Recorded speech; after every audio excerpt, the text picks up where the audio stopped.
Hipocalcemias e hipoparatiroidismo. Ese es el tema que nos convoca hoy día. La primera parte va a ser, entiendo que están viendo ya.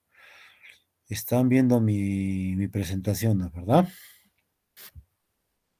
Chicos, Sí, doctor. Sí, se ve, doctor. eso, chicos, Sí, con ese doctor. entusiasmo que les caracteriza, ya pues. Perdón, disculpe, espérame un segundo.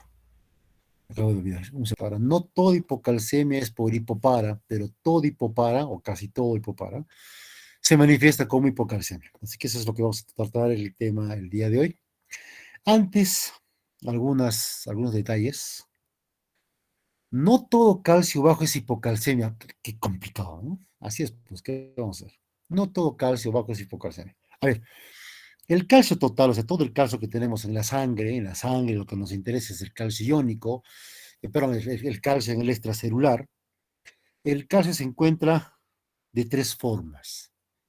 El calcio unido a albúmina, que es más o menos el 40% de todo el calcio total. El calcio unido a sales, a fosfatos, por ejemplo, que representa más o menos el 10%. Y el calcio iónico, o sea, el calcio libre, el calcio que se encuentra como ión, como catión, con dos valencias.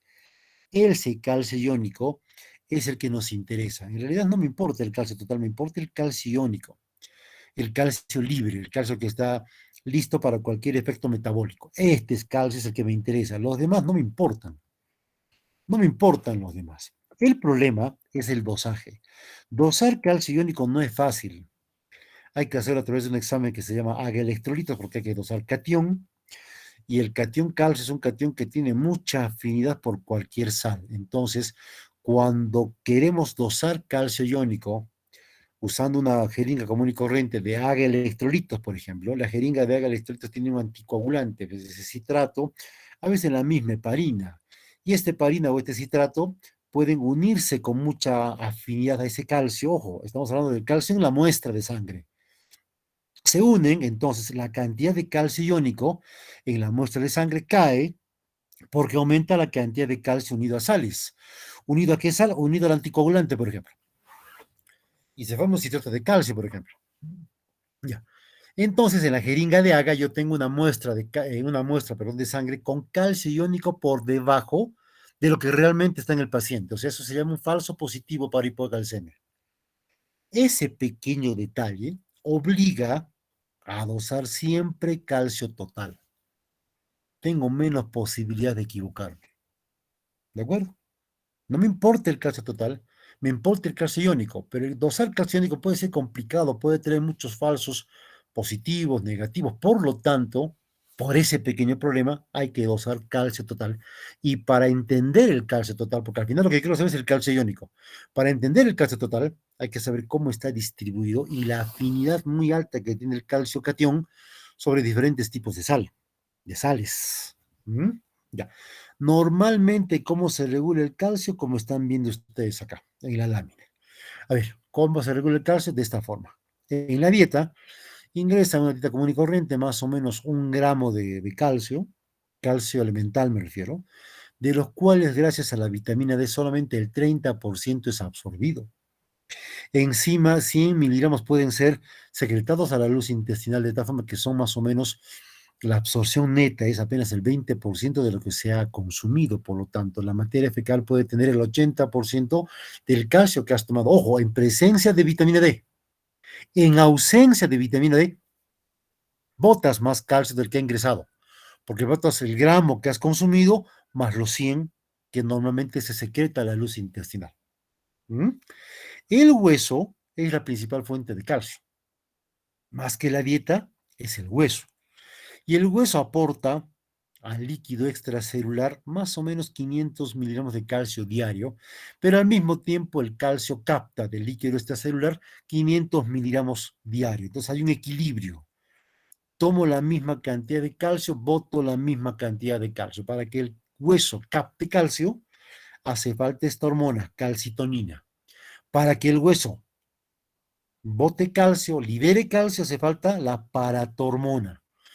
Puede hacer falta también el cortisol, pero principalmente la paratormona para que el hueso elimine calcio. Otro órgano que interviene en la homeostasis del calcio es el riñón.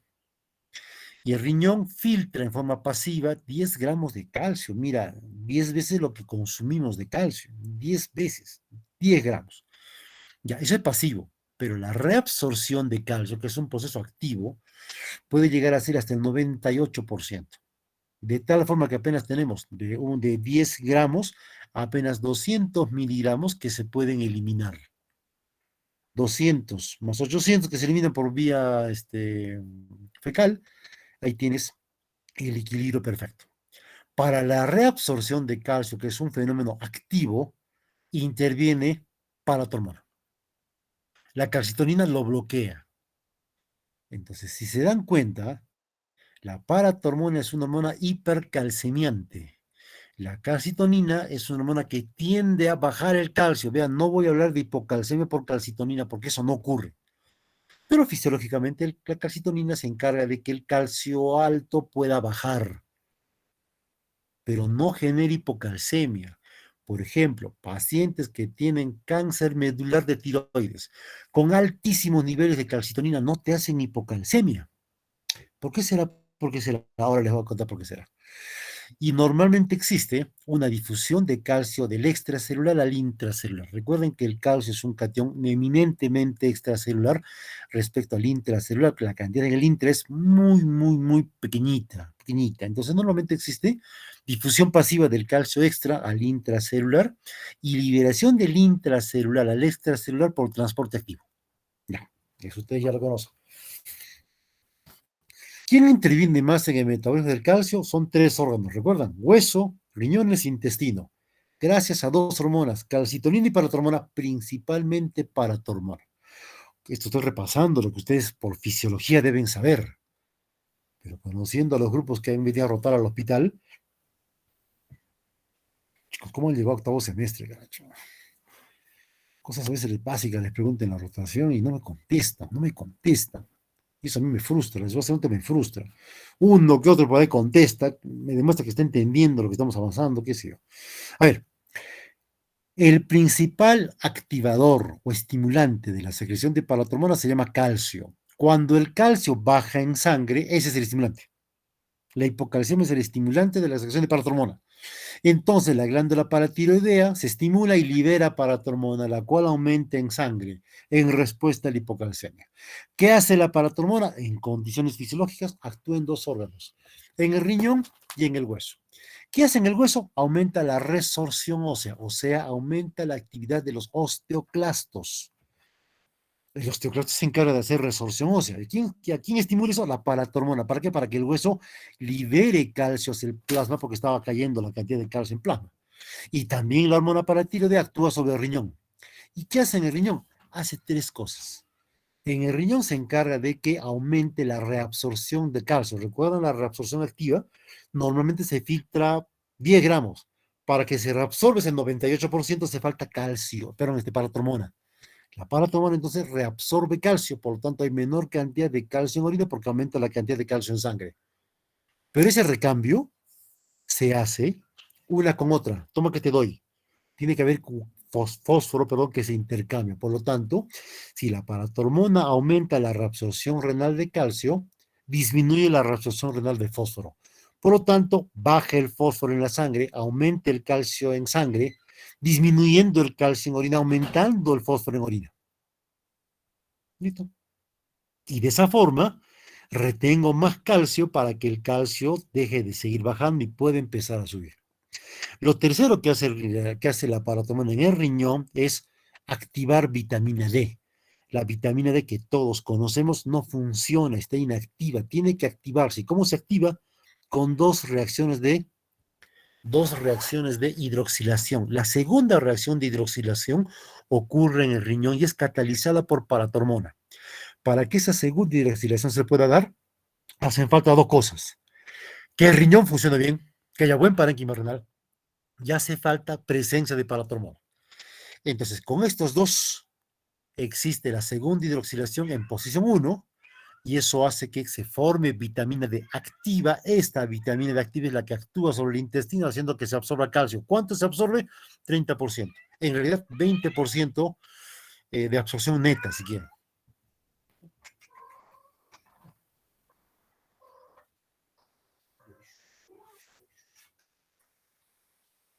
Ay, chicos.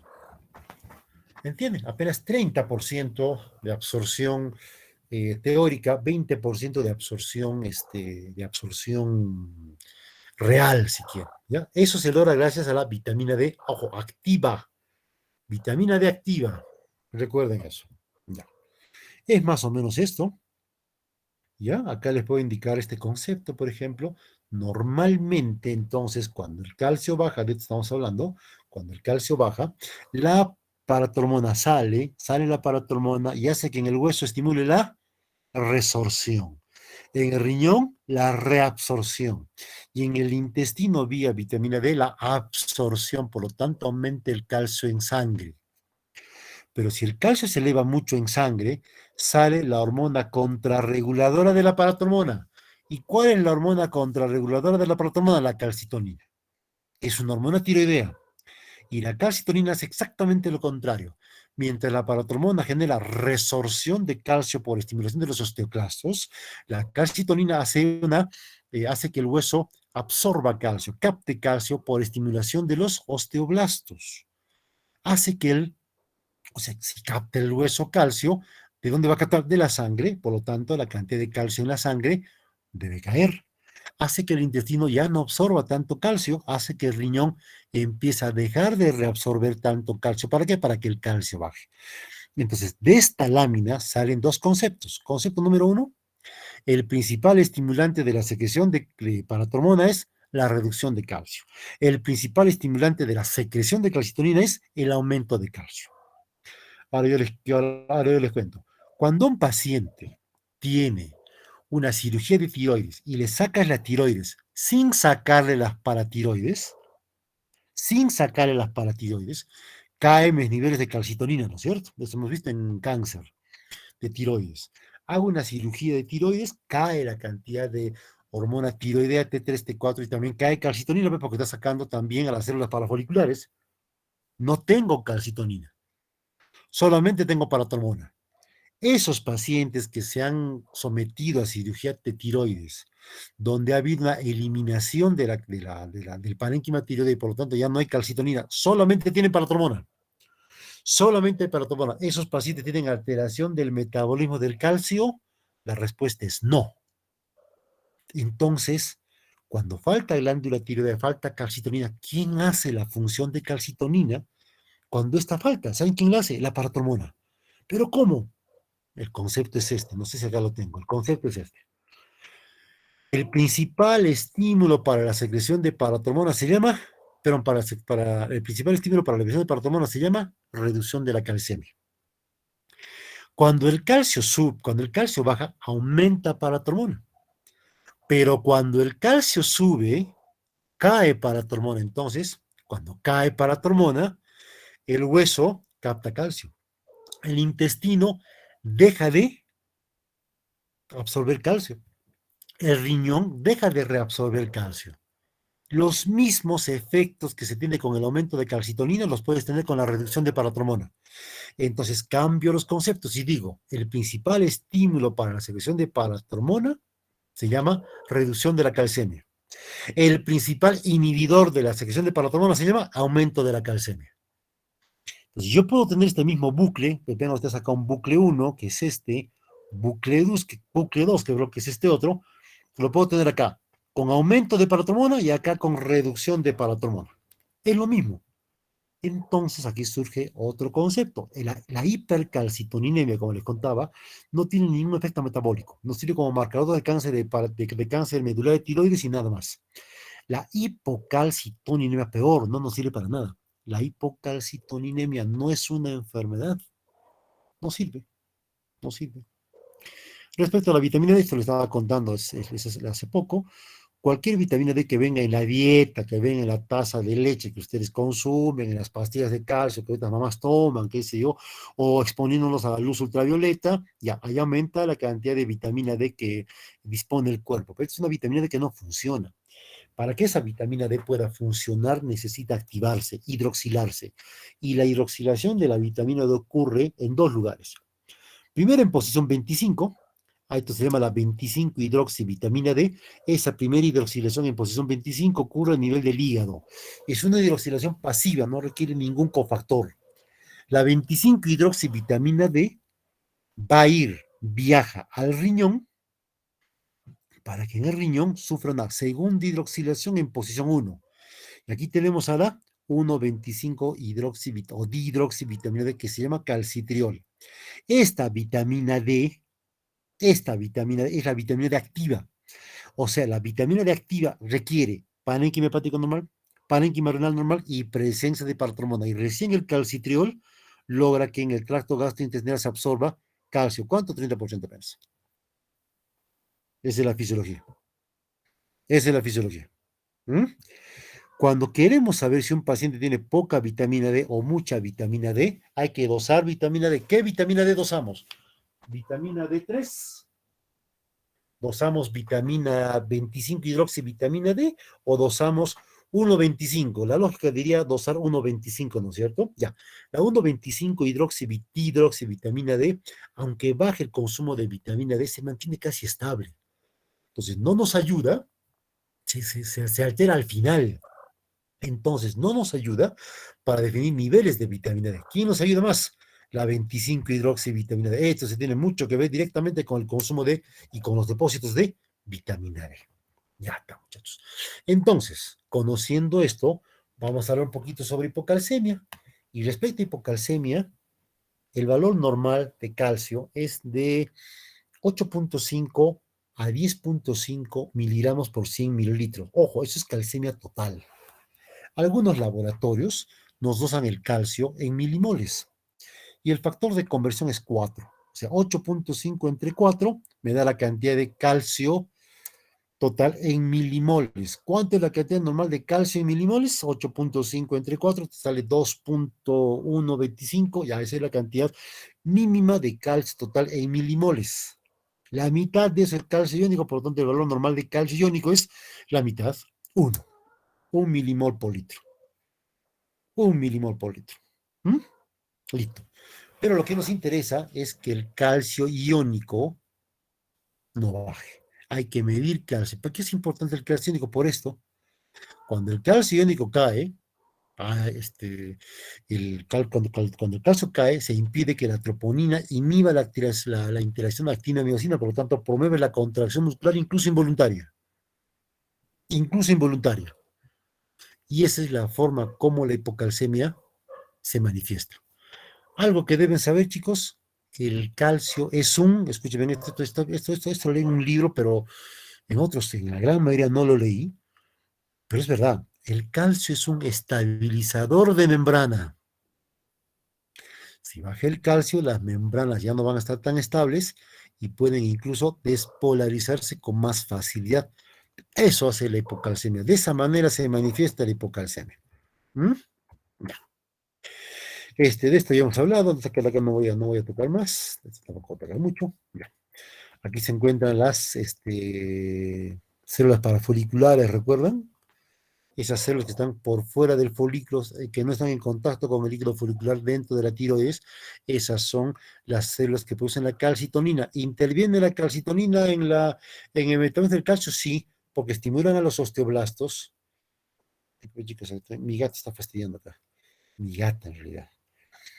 Los estimulan los osteoblastos, ¿para qué? Para que el osteoblasto capte calcio, capte calcio, venga, capte calcio entonces para formar un nuevo hueso. O la paratormona, que estimula al osteoclasto para que el osteoclasto tenga mayor resorción ósea y se elimine el calcio. ¿Mm? Ya. Este es lo que ocurre a nivel de la luz intestinal, esto yo le estaba contando antes. Este es la luz intestinal, el lumen, aquí está la célula intestinal, se capta calcio, toda esta captación de calcio a través de un receptor que hace que el calcio se pueda captar de la dieta es posible siempre y cuando exista vitamina D dihidroxilada, que hace que el calcio de la luz pase al interior de la célula. Dentro de la célula, para que pase al extracelular, hace falta otra bomba, que es una bomba de sodio-potasio, que va a hacer intercambio con el calcio para que el calcio pueda pasar al intravascular. Ya, eso usted creo que ya lo conocí. A ver, voy a hacer este hincapié también en este simple detalle. Acá, chicos, este de acá. Yo les contaba que el 50% del calcio se encuentra libre, o casi el 50%, ¿no es cierto? Una parte se encuentra no ionizada, pero unida a sales, o sea, no ionizada, y otra parte ligada a proteínas. ¿A qué proteína? La albúmina. A la albúmina.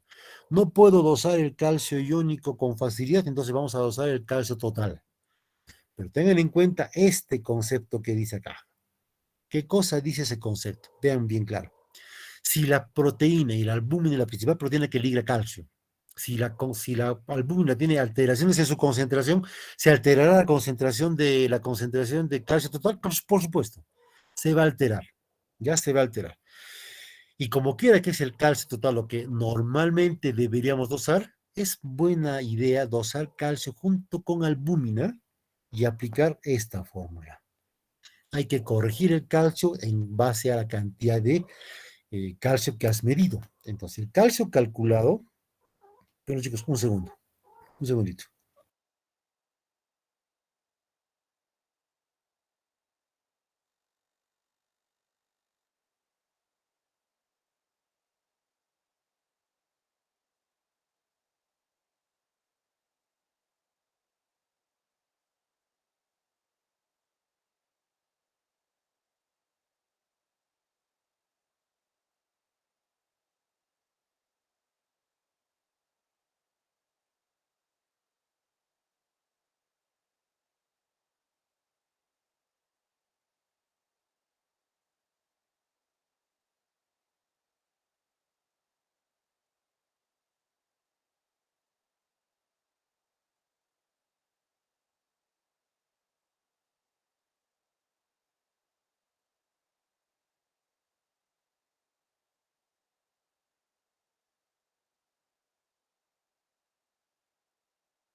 Esta fórmula. ¿Qué dice la fórmula? El calcio total corregido es igual al calcio total medido más 4 menos albúmina por 0,8. Ojo, esto es importante, ¿eh? ¿Cuánto es y otro concepto más para que puedan entender lo que les acabo de contar? El calcio, mejor dicho, la hipocalcemia es una emergencia médica. Es una emergencia médica. La gente se puede morir por hipocalcemia, convulsiona con hipocalcemia. Entonces, conociendo ese concepto, a ver, les voy a dar una anécdota, y esto es verdad.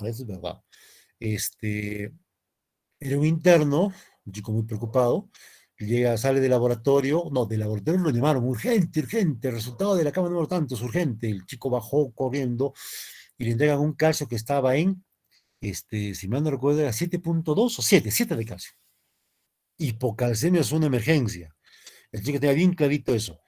Vio el resultado corriendo, subió al cuarto piso a medicina para buscar al paciente con hipocalcemia que se estaba muriendo. Ahorita convulsiona, ahorita eh, me hacen paro cardíaco en sístole, y eso es hipocalcemia.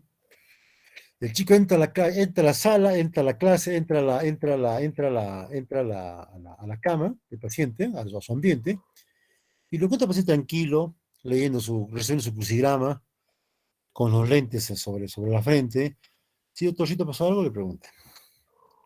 El paciente estaba asintomático. Calcio medido 7, era un paciente crónicamente enfermo y era un paciente que estaba totalmente asintomático, no tenía síntomas de hipocalcemia. Lo que pasaba era que el paciente tenía 1.5 de albúmina. Entonces, aplica la fórmula. Calcio total, hay que corregir ese calcio en base a la albúmina. Calcio total medido, ¿cuánto era? 7, más 4 menos albúmina. ¿Cuánto era la albúmina? 1.5, 4 menos 1.5, 2.5, 2.5 por 0.8. ¿Cuánto sale esto? ¿Cuánto es 2.5 por 0.8? 2. Entonces, calcio total corregido, 7, que es la calcemia, más 2, 9 tenía el paciente de calcio total corregido. Normal, por eso estaba asintomático. Entonces, siempre que vayan a dosar calcio, dosen con albúmina y corrijan el nivel de calcio en base a la albúmina. Les voy a dar un truco. Si ustedes ven en la albúmina que se encuentra en 4, por encima de 4, ya me apliquen la fórmula, prácticamente el calcio total corregido es igual al calcio que ha medido. Cuando la albúmina se encuentra 3.9 o por ahí 4.1 para arriba, el calcio total corregido es igual que el calcio medido. ¿Ya? En acidosis ocurre algo bien interesante, más que en acidosis, en alcalosis. Atentos con este concepto. ¿Qué dice de acá este concepto? Ojo, estoy repitiendo hasta ahorita la clase que hemos hecho nosotros con ustedes, cuando ustedes han hecho fisiología conmigo, ¿eh? Ya. A ver, este, esto es verídico, esto es verdad, pues es interesante. El hospital, claro, en el hospital ves cada cosa que tienen los libros, es muy bonito. Una paciente, una chica, 14 de febrero, ya se imagina, ¿no? Se enteró que su flaco, era infiel, y llega al hospital, tenía las manos, amarradas, tenía el cuerpo amarrado, ahí les voy a una foto, tenía el cuerpo amarrado, y la chica respiraba, lloraba y respiraba, hiperventilaba. Lo que estaba haciendo la paciente era una alcalosis respiratoria por hiperventilación. O sea, el pH estaba empezando a subir. Cuando hay alcalosis, existe una mayor unión del calcio ligado a la albúmina. Por lo tanto, está bajando el calcio iónico. Y si baja el calcio iónico, hace síntomas de hipocalcemia. Y uno de los síntomas de hipocalcemia es justamente el cuerpo que se te amarra, calambres, todo eso empezó a tener la paciente. La sacas tú de su alcalosis respiratoria, la calmas, a veces le pones una bolsa encima de la cabeza para que respire el aire que está exhalando, y poco a poco la paciente mejora su pH y lo que estaba amarrado se suelta, se suelta. En alcalosis, entonces, el calcio iónico tiende a caer porque hay una mayor unión del calcio hacia la albúmina, pero la acidosis ocurre exactamente lo contrario. Y la acidosis es un fenómeno mucho más común que la alcalosis. En acidosis hay menos cantidad de calcio unido a albúmina, por lo tanto, cuando tú tienes hipocalcemia, el calcio iónico tiende a subir. ¿Cuánto? En esta proporción. 0.04 a 0.05 milimoles por litro. ¿Se entendió entonces? Lo que usted tiene ustedes que evaluar en un paciente que tiene acidosis o hipoalbuminemia. Ojo, y la hipoalbuminemia en un paciente hospitalizado, sobre todo en un paciente crónicamente hospitalizado, es frecuente, ¿eh? Es muy frecuente, es muy frecuente. A ver, ya. Esperen, chicos.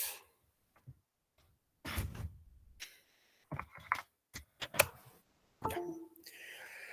Yo les contaba que la hipocalcemia puede generar, o mejor dicho, que el calcio es un estabilizador de membrana y por lo tanto cuando baja la calcemia puede haber membranas que se van a empezar a excitar con más facilidad y eso explica la sintomatología de la hipocalcemia. El efecto más peligroso de la hipocalcemia no es a nivel muscular, no es a nivel de sistema de conducción nerviosa, sino es a nivel del corazón. Y en el corazón, ¿qué cosa ocurre cuando baja el calcio? Existe una prolongación del segmento SP.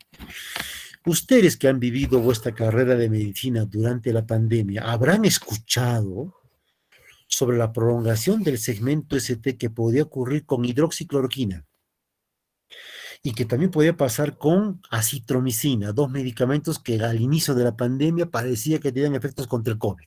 recordarán. Y se armó un debate en la comunidad médica, no hay que usar, decían otros, hay que usar, decían otros, y los que decían no hay que usar, decían la combinación de hidroxicloroquina con acitromicina, si ambos medicamentos me pueden reducir el segmento ST, o mejor dicho, me lo pueden prolongar, perdón, me prolongan el segmento ST, aumenta la irritabilidad cardíaca y puede ocurrir arritmias, puede ocurrir, esto lo habrán visto en cardiología, la torsade de Pointes, que es una taquicardia ventricular que puede ser mortal. Ya, bueno, eso decían, durante la pandemia se hablaba bastante de eso con el uso de hidroxicloroquina o acitromicina. Ya, ese efecto ocurre con hipocalcemia y ocurre mucho más con hipocalcemia. Mucho más con hipocalcemia. De hecho, la hipocalcemia es, yo diría que no es la única, sino la principal causa de prolongación del segmento ST. Y eso puede llevar a un corazón que tiende a las arritmias, un corazón que se irrita con más facilidad. Esta foto me gusta, es una película que se llama El Exorcista, no sé si la habrán visto y les recomiendo que la vean. Es una película, buena película, caracho, qué buena película. Bueno, en la película se ve cómo la chica esta me hace esto, ¿no? Empieza a caminar de espaldas y baja las escaleras. ¿Por qué les muestro esto? Por esto. Esta es una foto, es un dibujo antiguo, pero yo quiero que vean esto. A esto se llama opistótonos. Cuando hay reducción de la calcemia, un momento muchachos, mientras van coloreando la foto que les estoy dejándoles ahí.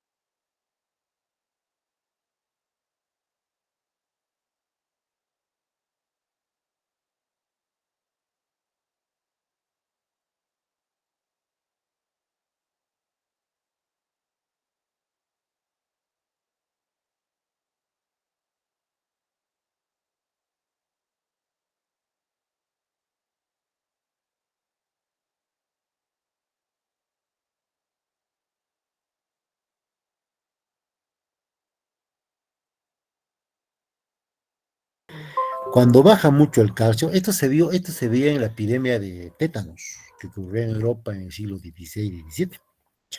De ahí viene su nombre, de tétanos, tetania, ya, opistótonos. ¿Qué es opistótonos? Es una contractura muscular generalizada, dolorosa e involuntaria.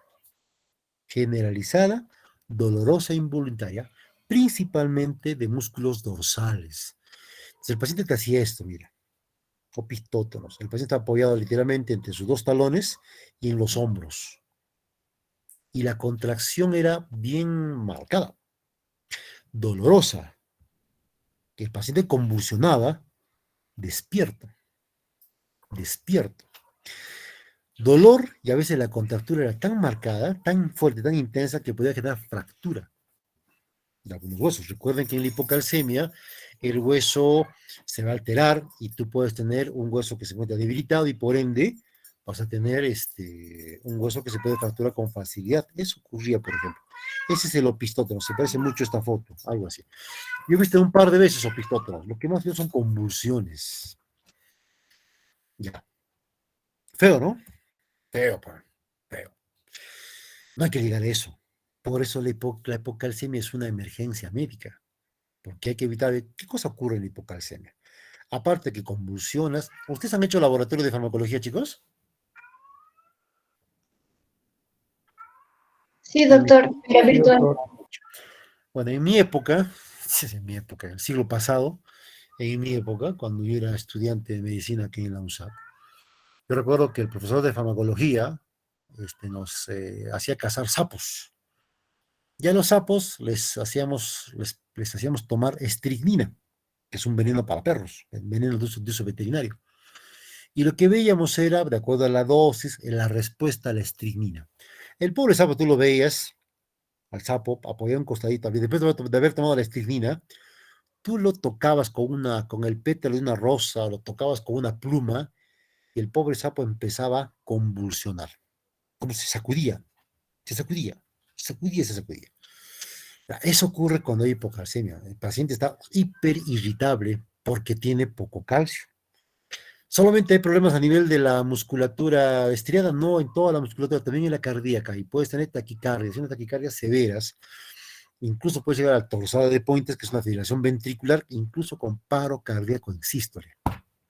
Pero antes del paro cardíaco ya estás convulsionando.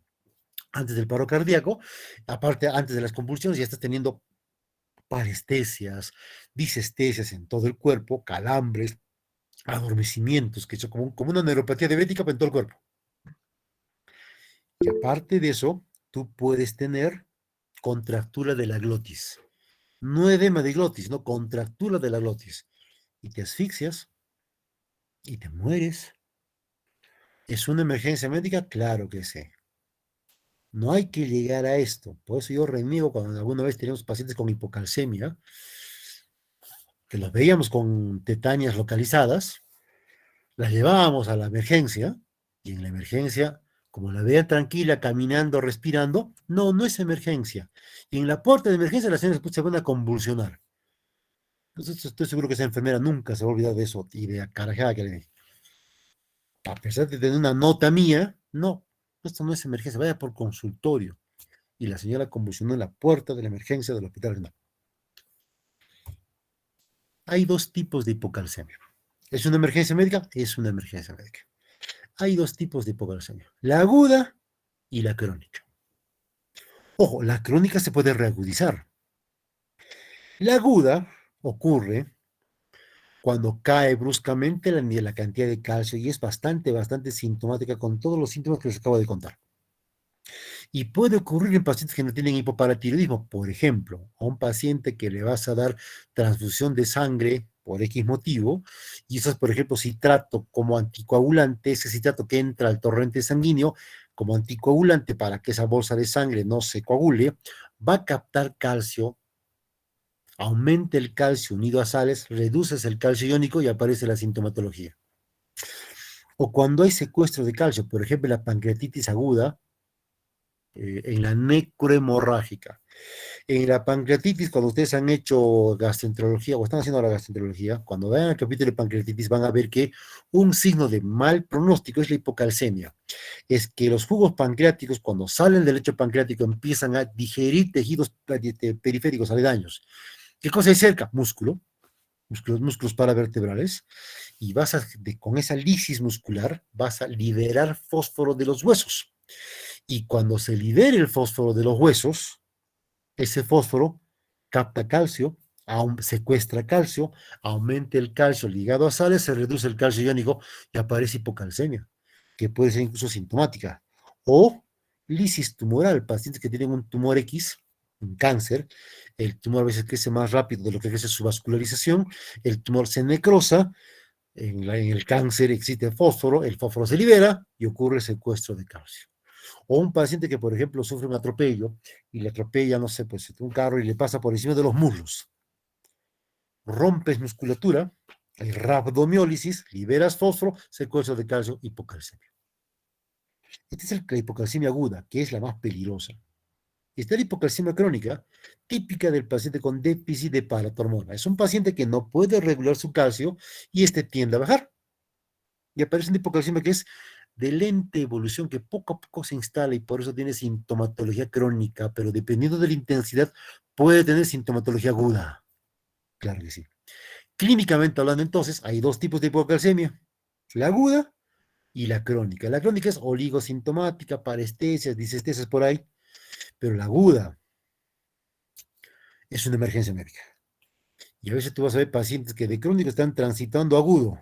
Ahora les voy a mostrar. Causas de hipocalcemia, a la cabeza, por supuesto, el hipoparatiroidismo. La causa más común de hipopara en el Perú y en el mundo postquirúrgica. Por un cáncer de tiroides te sacan la tiroides, te sacan las paratiroides. Esa es la causa más común. Puede ser idiopático. Los niños que nacen de mamás con hipercalcemias o con hiperparatiroidismo, el calcio entra a la circulación neonatal, se aumenta la cantidad de calcio, bloquea la secreción de paratormona, el niño nace con poca paratormona, con su propia paratormona, pero poco, y así hipocalcemia. Cuando hay depósitos de ciertos metales como hierro, cobre, una hemocromatosis, por ejemplo, a nivel de la paratiroides, no se va a liberar una gran cantidad de hormona paratiroidea hipoparatiroidismo. Por radiación, ojo, no por radiación por yodo radioactivo, ¿ah? El yodo radioactivo no genera hipocalcemia, no genera hipoparatiroidismo. Infiltrante para algún cáncer autoinmune, que figura acá dentro de lo que se llama idiopático, o funcional. Esto se ve bastante en la UCI. Pacientes con hipomagnesemia, el magnesio es un cofactor importante que necesita la célula paratiroidea para liberar hormona paratiroidea. Si no hay magnesio, no se libera hormona paratiroidea, habiendo glándula paratiroidea que funciona. Repones el magnesio, se repone la secreción de hormona paratiroidea y el paciente sale de la hipocalcemia. Hipoparatiroidismo. Segunda causa, resistencia paratormona. O sea, hay glándula paratiroidea, hay hormona paratiroidea, pero los receptores de hormona paratiroidea en riñones, en hueso, no funcionan. Como no funcionan, el riñón y el hueso entienden que no hay hormona paratiroidea y el hueso sigue captando calcio y el riñón sigue dejando ir calcio y aparece calcio bajo con fósforo alto, como si fuera un hipoparatiroidismo, pero en la resistencia a hormona paratiroidea o pseudohipoparatiroidismo, lo que existe es paratormona alta. Esta es la diferencia. Yo en el hipopara tengo calcio bajo, fósforo alto con paratormona baja. Yo acá tengo calcio bajo, fósforo alto y paratormona alta. Alta. Recuerden, toda hormona resistida aumenta su concentración. Por hipovitaminosis D, por supuesto. Resistencia a vitamina D, por supuesto. Y las causas agudas, depósitos de calcio que ocurren en formas agudas, por hiperfosfatemias agudas, aplastamiento con mionecrosis, lisis tumoral o fósforo parenteral. Esto no vemos mucho porque en el Perú no hay fósforo parenteral, eso se usa bastante en cetoacidosis en otros países, en el Perú no tenemos acá fósforo, por eso es importante que un paciente con cetoacidosis requiere fósforo y automáticamente hay que abrir vía oral porque esa es la forma en que el paciente puede retener, volver a tener el fósforo que estaba perdiendo. Me salió un poquito el tema. Cuando aumenta mucho la cantidad de fósforo libre, el calcio va a bajar. Pancreatitis aguda, laxantes con fosfatos o transfusión de sangre deshidratada. Cada una de ellas se puede diferenciar a través de la historia clínica, por supuesto, de la historia clínica. Enfermedades hepáticas, lógico, si hay una buena enfermedad hepática, no va a haber la primera hidroxilación de la vitamina D y puedes tener hipovitaminosis D. Las enfermedades hepáticas pueden generar hipoalbuminemia, eso sabemos, la albúmina se genera en el hígado, pero cuando cae la albúmina, va a caer, recuerden bien, cae el calcio total, pero no cae el calcio iónico. Entonces, la hipoalbuminemia me puede llevar a una hipocalcemia total sin hipocalcemia iónica, o sea, no hay hipocalcemia, es una hipocalcemia falsa, si quieres. Cuando hay enfermedad renal, por ejemplo, enfermedad renal terminal, ese riñón no puede reabsorber calcio y hay fuga renal de calcio. Cuando tú tienes una enfermedad renal, el fósforo tiende a subir y aparece el efecto quelante del fósforo respecto al calcio. Y cuando no hay parénquima renal, no hay quien haga la 1-hidroxilación, incluso en presencia de paratormona, por lo tanto no hay vitamina D. Tres motivos por los cuales la enfermedad renal crónica puede llevar a hipocalcemia. Y de ahí surge la osteodistrofia renal, que ustedes alguna vez habrán escuchado, en nefrología al menos. Factores óseos también. Un hueso que se mineraliza en forma excesiva. Por ejemplo, un hueso que tiene una metástasis, un cáncer con metástasis osteoblásticas, osteoblastos que trabajan más de la cuenta. Y el hueso empieza a captar un montón de calcio. ¿De dónde? De la sangre, y el calcio baja. O cuando padece el síndrome del hueso hambriento. Hipertiroidismo, hiperparatiroidismo, enfermedades donde el hueso empieza a perder calcio, enfermedades que son tratadas en forma aguda, desaparece el hiper de Graves, desaparece el hiperpara y el hueso empieza a recuperar el calcio que perdió durante tantos años. Y aparece el síndrome del hueso hambriento, causa de hipocalcemia. Recuerden eso, causa de hipocalcemia. En la UCI, la hipocalcemia es frecuente, de hecho. En la UCI es frecuente, ¿por qué? Porque frecuentemente el paciente de la UCI te hace hipoalbuminemia, con lo cual te cae el calcio total, pero no tiene el calcio iónico, eso ustedes ya lo saben. Cuando si algunos van a estar en la UCI, vengo a estar con calcio 7 y lo ven tranquilo, debe tener hipoalbuminemia. En la UCI se usa bastante citrato, lactato, oxalato, bicarbonato. Yo detesto el bicarbonato. El bicarbonato puede quelar calcio. El uso de anticoagulantes, incluso hepárida, puede quelar calcio. Los aminoglucósidos y la anfotericina B pueden quelar calcio. Estas sí son causas de hipocalcemias de verdad. Esta es una hipocalcemia mentirosa, digamos. La hipomagnesemia puede generar hipocalcemia en un paciente en la UCI. Por eso, es un paciente que está en la UCI y tiene hipocalcemia y es leve, fíjate cómo responde al magnesio. Responde al magnesio, hay una hipomagnesemia en un paciente que se encuentra hospitalizado, recuerden ese concepto. ¿Cómo se manifiesta la hipocalcemia? Parestesias, disestesias, calambres. Pueden haber mioclonías, que son contracturas musculares sin movimiento articular. Puede haber estridor laríngeo previo a la contracción de la glotis. Tetania, que son contracturas generalizadas involuntarias, y esto puede llevar a convulsiones y en cuadros crónicos hasta comportamiento psicótico. Todo paciente psiquiátrico requiere dosaje de calcio. Todo paciente neurológico requiere dosaje de calcio. ¿Mm? Ya, por la clínica que le estoy mostrando. Y aparte de eso, el paciente con hipocalcemia tiene dos signos clínicos que son muy populares, muy conocidos, el síndrome de Chebostek y el síndrome de Trousseau, que básicamente son tetanias localizadas que vamos a despertar con un estímulo en el examen físico. ¿Qué otra manifestación tiene la hipocalcemia? Recuerden la prolongación del QT en el electrocardiograma. Este es el síndrome de Chebostek. Que percutes al paciente debajo del arco cigomático y el paciente como que sonríe, es una mueca, ¿no? Hacia el lado que estás percutiendo. O a veces mueve la mandíbula, a veces. Síndrome de Chebostek. El síndrome de Chebostek tiene poca sensibilidad, tiene poca especificidad. O sea, hay mucha gente que sin tener hipocalcemia tiene Chebostek positivo. Mucha gente que teniendo hipocalcemia tiene Chebostek negativo. Entonces, no lo usamos mucho. Quien tiene más sensibilidad y especificidad es el signo de Trousseau. Y te chistoso porque vienen otros compañeros a la rotación y les digo, Trousseau. Se miran entre ellos, me miran a mí, no saben cómo se hace un signo de Trousseau. Este es el signo de Trousseau, y acá lo van a poder ver. ¿En qué consiste el signo de Trousseau? No sé si pueden ver acá. Esta es foto de internet, es una foto mía, de mi archivo personal. Aquí están las mangueras del tensiómetro. Se infla el tensiómetro por lo menos 10 a 20 milímetros de mercurio por encima de la sistólica. Por lo menos, puede ser 30, puede ser 40. Y ahí lo dejas. Y el paciente poco a poco te hace eso, te flexiona la muñeca y te extiende los dedos. Y el pulgar, como que quiere abducir, pero sin flexión del pulgar, solamente abducción pura. Recto el pulgar, aducido. Los otros dedos, rectos, en flexión dorsal. Y en flexión ventral, la muñeca. Y los dedos, vean acá la flexión ventral de la muñeca, la flexión ventral de la articulación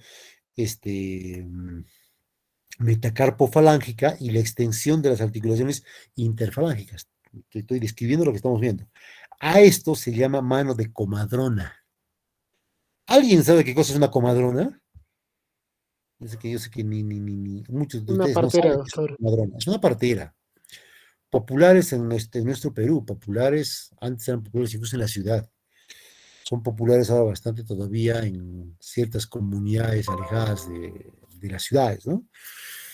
La partera, con su mano sin guantes, salía el bebé, agarraba el cordón, seguía el cordón por dentro de la vagina para poder sacar la placenta y ponía su mano así, mano de comadrona, para que la mano pueda entrar dentro del canal vaginal. Una práctica que ya no se debe hacer, por supuesto, pero en nuestro Perú todavía se hace. Ahí está.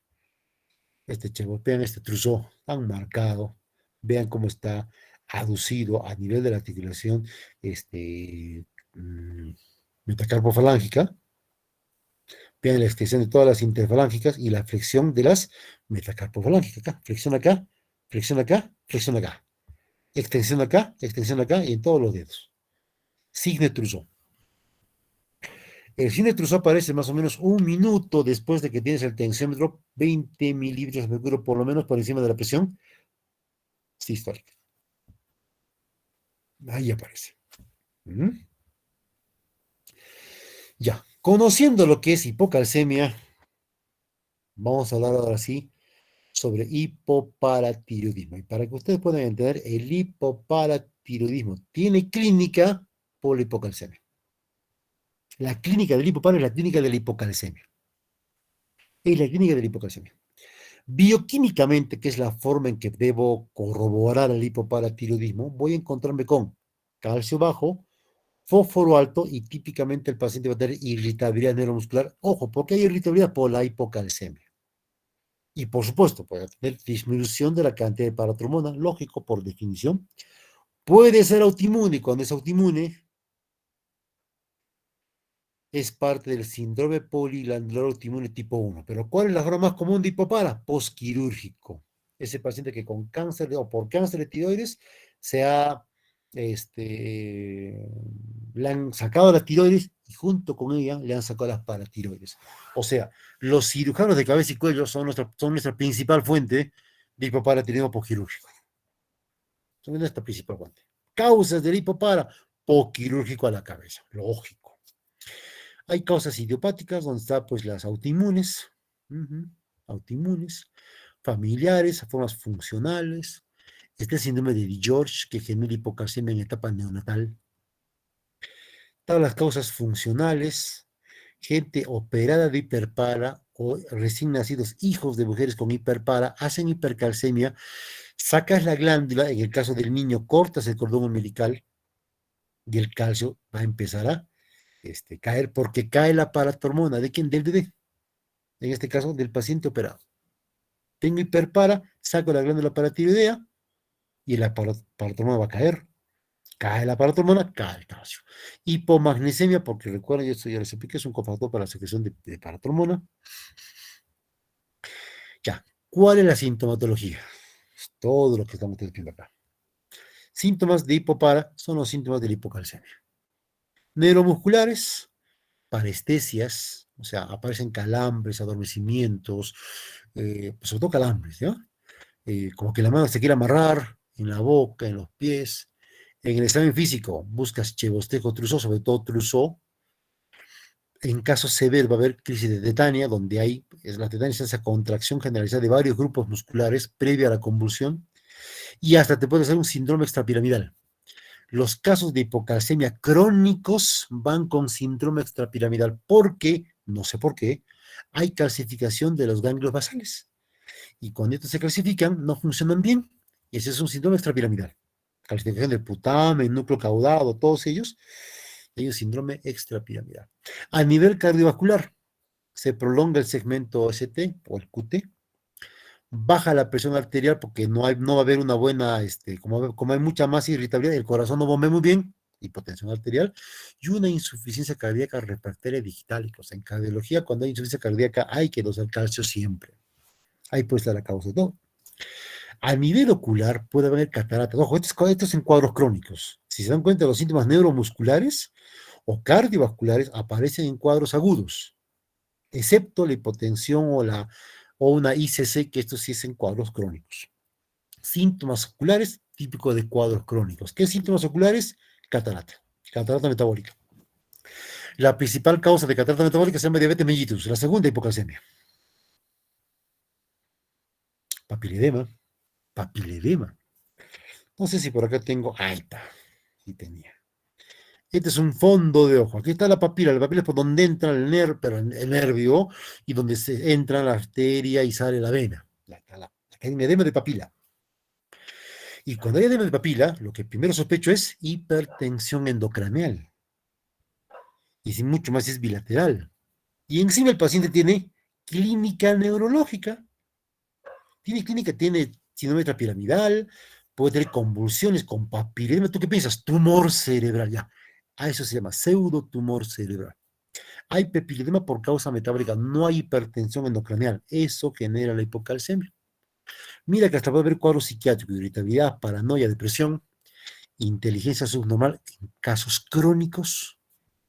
Entonces, fíjate, un paciente con un cuadro psiquiátrico que tiene edema de papila, vas a pensar con todo derecho en un tumor cerebral, en hipertensión endocraneal, y de repente no es solamente una, no es más que una hipocalcemia. Mira con lo que te puedes encontrar, ¿ya? Esta es una foto donde dice, ahí está, Hospital Regional del Cusco. Franco, chicos, yo en la especialidad, cuando he hecho con esa especialidad, vi muchos casos. ¿Qué casos he visto? Pero los casos más espectaculares los he visto en el Hospital Regional. Sí, sí, sí. ¿Qué casos tiene el Hospital Regional Caracho? Calcificación de ganglios basales. Algún paciente que tiene, vean, cierto edema cerebral porque no se ve las circunvoluciones cerebrales. Vean cómo está aplastado el sistema ventricular. Acá. Calcificación de ganglios basales. Este paciente tenía hipocalcemias crónicas desde nacimiento y con frecuencia convulsionaba, convulsionaba y convulsionaba, visto siempre por neurología, visto siempre pero muchachos, un momento.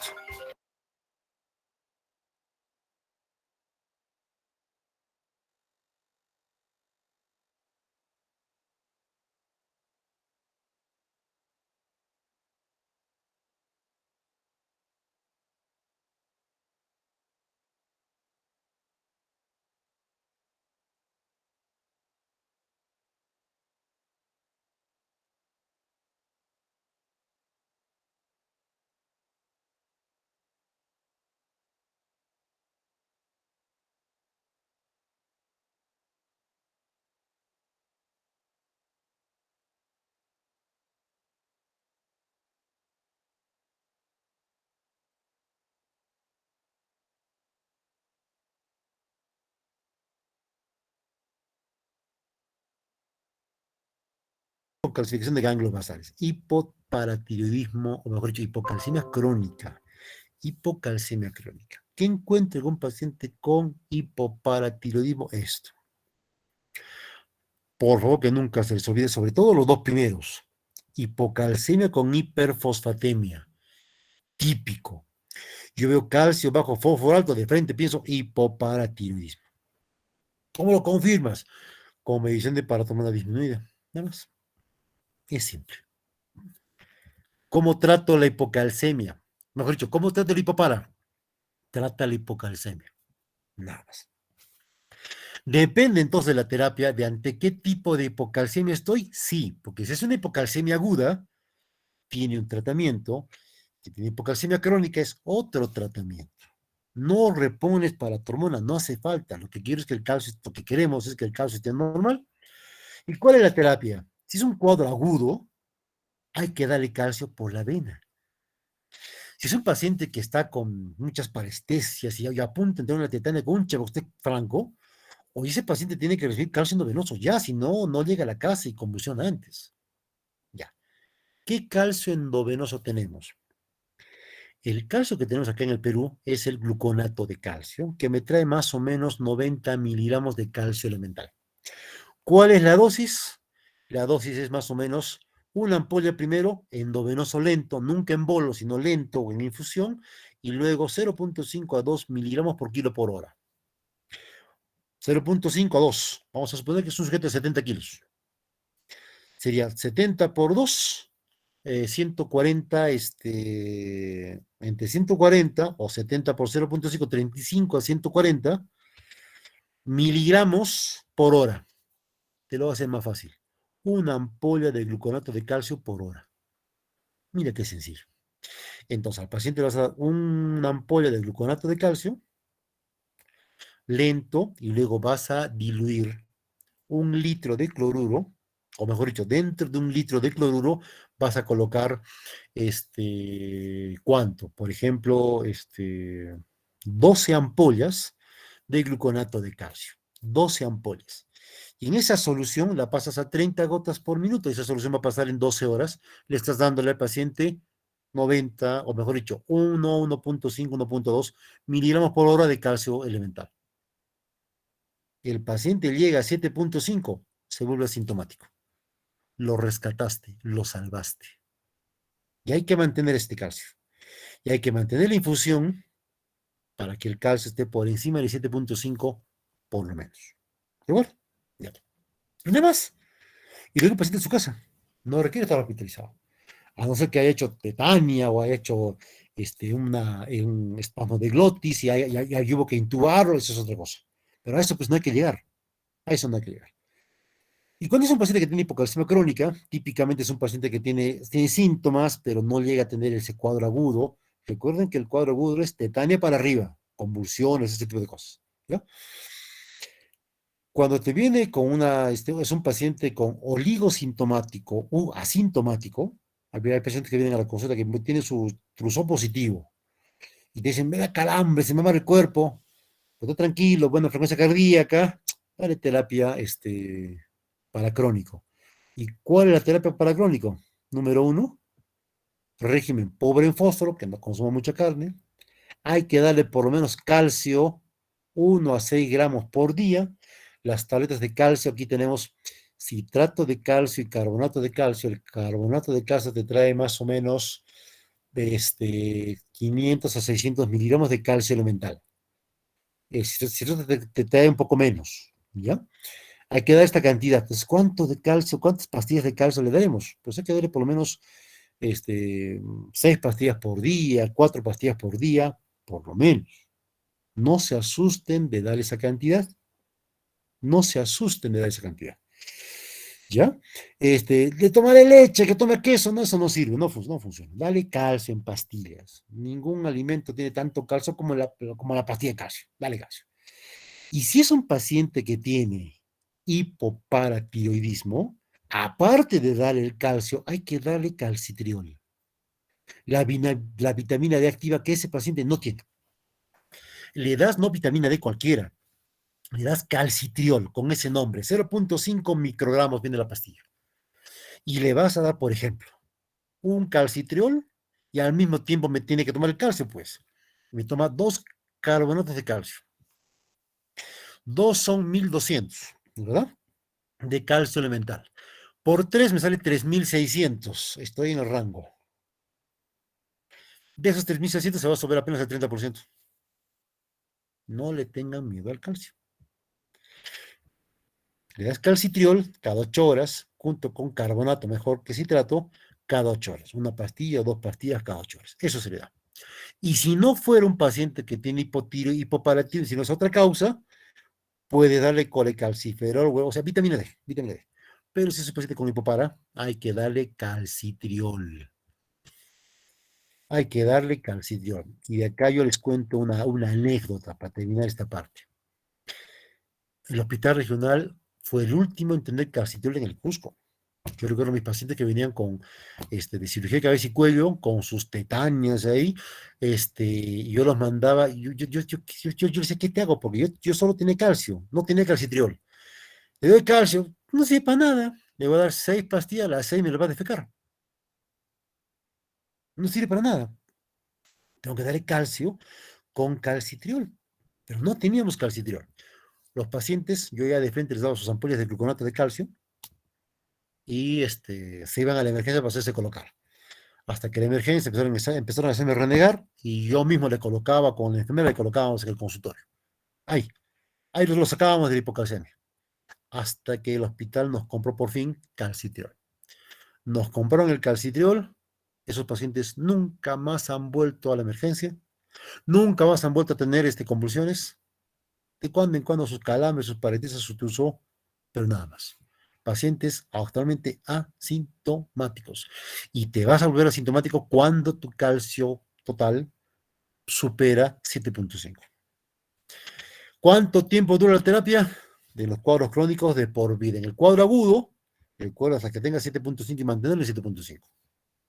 El calcio endovenoso, con esto termina esta parte, se da lento, endovenoso lento. ¿Por qué? ¿Porque es peligrosa la hipercalcemia? No, porque el calcio puede irritar la vena, puede generar flebitis.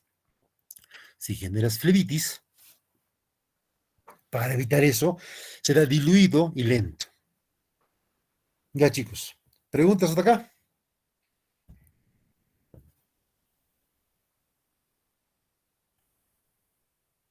Doctor, tengo una pregunta. Buenas tardes. Hola, cuéntame.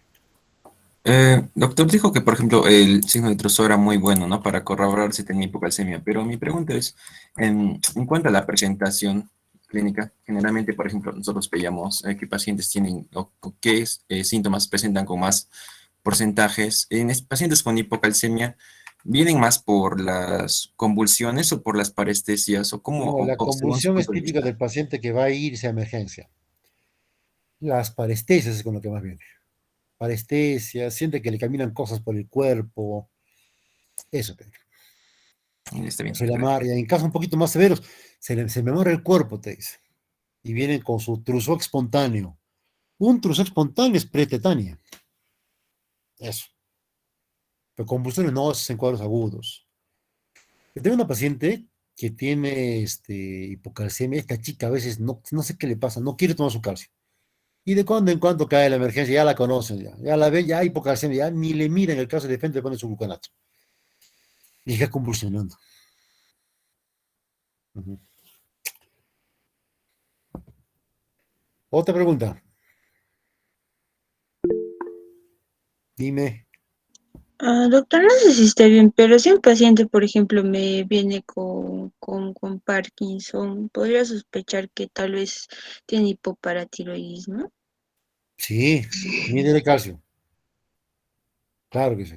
Mídele calcio, por supuesto.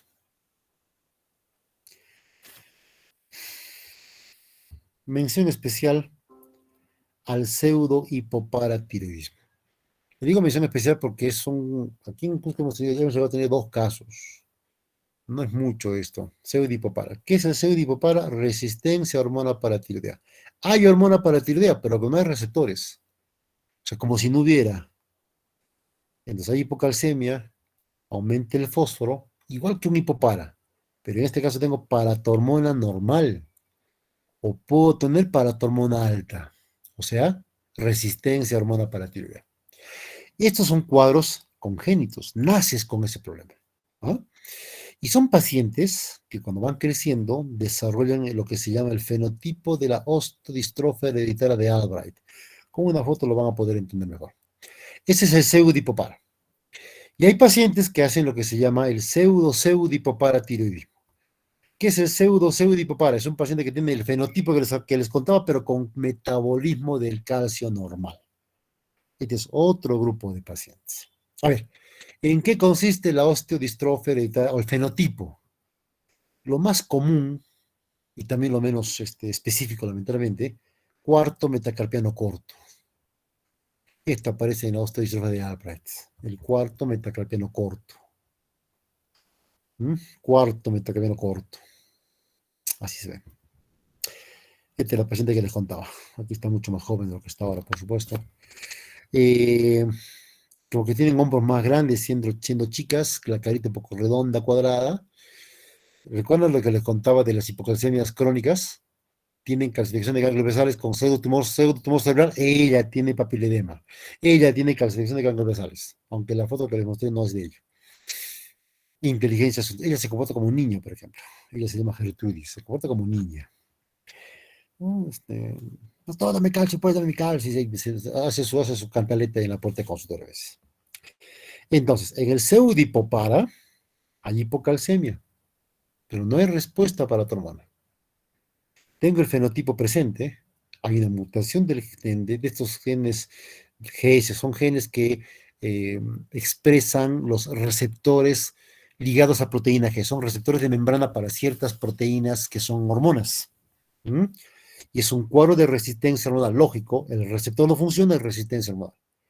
Ese es el pseudihipopara. Y en el pseudihipopara, lo que yo tengo es hipocalcemia no, resistencia hormonal tampoco. Hay buena respuesta a la paratormona. Lo que tengo es el fenotipo de la osteodistrofa de Albright y conmutación de esos receptores, pero no a nivel hormonal. En otras palabras, el pseudo me hace recordar al pseudo y el pseudo me hace recordar al hipoparatiroidismo. Con esta lámina terminamos. Yo quiero que ustedes esta lámina no la memoricen. Lo que quiero es que la puedan ustedes interpretar primero y poder rellenar sin estar viendo, sin estar memorizando.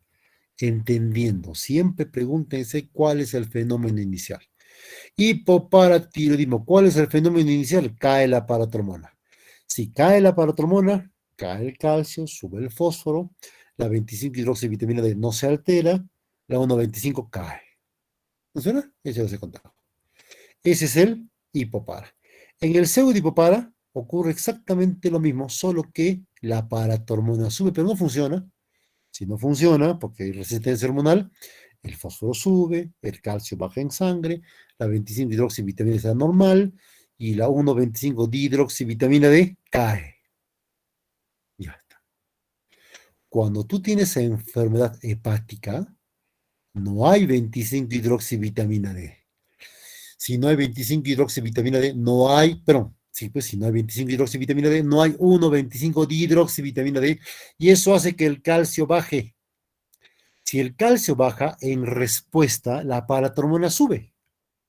Y si la paratormona sube, el fósforo va a caer. Así como en hipopara tengo calcio alto, fósforo bajo, en hiperpara tengo, perdón, así como en hipopara tengo calcio bajo con fósforo alto, en hiperpara tengo calcio alto con fósforo bajo. Aquí aumenta la paratormona y eso hace que el fósforo caiga. En enfermedad renal, acá hay muchas causas que te llevan a la deficiencia de calcio. Primero, la vitamina D que no se forma, la 25-hidroxita normal. Hay fuga renal de calcio, el riñón retiene fósforo y esta reducción de la calcemia y este aumento de la fosfatemia estimulan la secreción de paratormona. Y está. Tengo hipocalcemia con aumento de paratormona. A esto se llama hiperparasecundario. Eso vamos a tocar el próximo jueves. Si se dan cuenta, para terminar, las características de la enfermedad renal crónica, de la hipocalcemia por enfermedad renal crónica, se parecen, son idénticas a las características del pseudohipoparatiroidismo. Vean, son igualitas. Son igualitas. ¿Cómo diferencia una de otra? En el pseudohipopara tienes creatinina normal. En la enfermedad renal crónica hay un cuadro renal crónico previo que te lleva a este cuadro. Es fácil, por clínica hace la diferencia. Ya chicos, vean, esta es una paciente que llega por ejemplo a la emergencia, este es el hospital, esta es la antigua emergencia. Llega así, con sus manos todo, con un truzó espontáneo, como la mano en garra. Y la chica que tenía hipocalcemias, y llegaba con pretetanis, estaba consciente todavía. Ahorita me convulsiona, hay que darle calcio. Hay que darle calcio. Listo. Preguntas, chicos.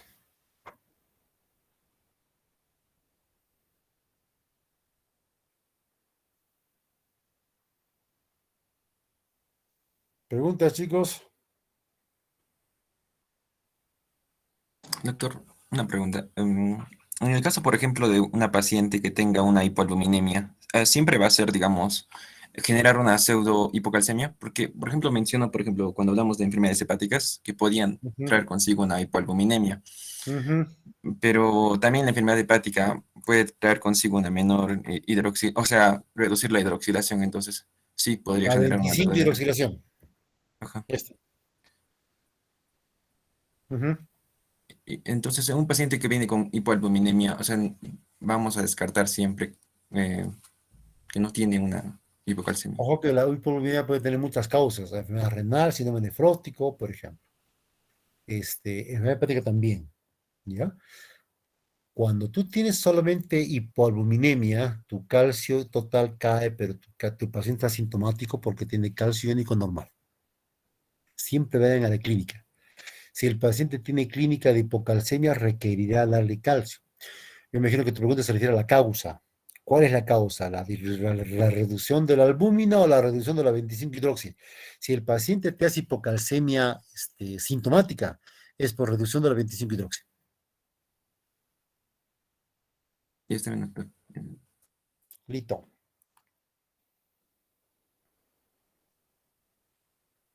¿Otra pregunta, chicos? Ya, muchachos. Ya que no hay preguntas, yo las dejo acá. Y vamos a ver el próximo martes, no, próximo jueves. El jueves vamos a ver hipercalcemia, que es un tema un poquito más corto.